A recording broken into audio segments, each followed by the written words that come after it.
In some ways, I think it's quite disappointing seeing these bars because the gold is an exciting element. It has interesting chemistry, and it's just sitting here doing nothing. It's enormously impressive, but it's a bit sad, rather like a mausoleum where the dead gold is sitting, waiting for people to remember it. Could be doing exciting reactions and so on. We're in the vault, the bullion vault of the Bank of England. I've never seen so much gold. In fact, I've never seen so much of any element. So we're standing here, and each shelf here has got a ton of gold, which is worth £35 million at today's price. Tomorrow it might be worth even more. It's very secure. We've been through a whole series of security checks. No money is allowed here to make sure we don't take anything out. And so we're both really excited to be here. So the camera may be shaking with Brady's excitement. I've never seen large lumps of gold, and to see it all round is extraordinary. One's first reaction is that it can't possibly be real, because normally you don't see such things. Looks like chocolates in the duty-free at the airport or something like that. But these really are solid gold bars, and it's quite extraordinary. There isn't any smell because metals don't smell, and it's very quiet because of the thick walls and to keep it secure. The weather's been very cold recently, and I was ready to be shivering, but it's nice and warm.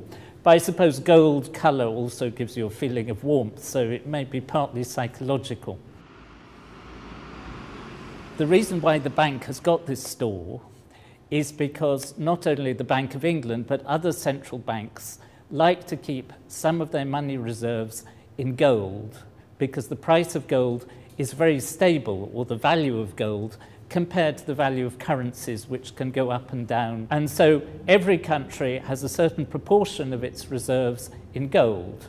And if you look at the statistics, the UK at the moment has about 310 tons of gold in its reserves. But there's much more gold here than that, because it belongs to all sorts of people, not just to the Bank of England. This vault is part of a complex of different rooms. I haven't seen the other rooms, but all together, if you look at the bank's annual report, it's worth £197 billion. That is £197,000 million. And that's quite a serious sum of money. People buy and sell the gold, and each block of gold has its own number, like your car has a registration number. And when people buy and trade the gold, they don't actually take the bar home, but just that number is transferred from the seller's account to the buyer's account. And the gold just sits here quietly. Apparently the oldest bar of gold here has been here since 1916. That's the First World War, nearly 100 years ago.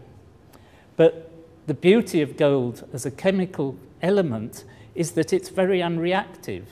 So it looks just the same now as it did in 1916. It hasn't tarnished, it hasn't got oxide layers on the surface, it hasn't started creeping, changing its shape and so on.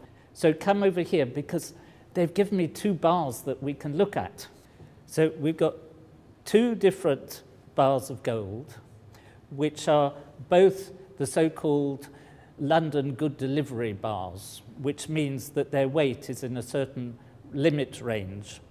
And in fact, each of them has its precise weight put on them in a rather strange unit called a troy ounce. So this one is 399.100. This one was made in Australia, and this one apparently came from Switzerland and is slightly heavier, 400.075. I must say this one looks much nicer, it's polished more, and this one looks a bit like a loaf of bread, but it's rather a miserable loaf of bread, but a pretty fantastic lump of gold. Now, one of the things you know about gold is that it's really heavy, so I'm going to see whether I can actually lift this with one hand.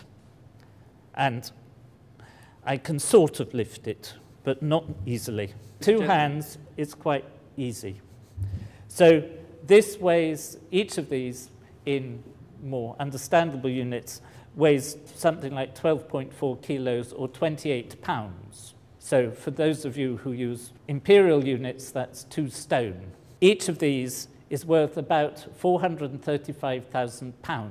You could buy 2 quite nice houses for a block like this, or for a whole shelf of these, which contains a ton, you could buy 137 of the upmarket Rolls-Royce cars. So take your choice. These blocks are a bit like bricks, and if you took all the gold that had ever been mined and put them together like a construction kit to make a big block, you would end up with a block that was 20 meters cubed.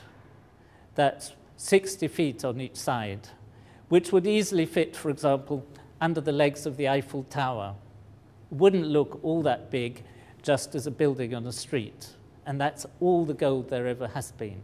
I did a little calculation on the way here that I weigh about the same as 6 of these bars of gold, which means that if I were worth my weight in gold, I'd be worth a bit over £2.5 million. I was a bit disappointed, thought I might be worth more, but still. So not only would all the gold ever mined fit here under the legs of the Eiffel Tower, it'd fit here quite easily. By my reckoning, that cube of about 20 metres in each direction would probably fit 3 times from there to over there. Same for each side.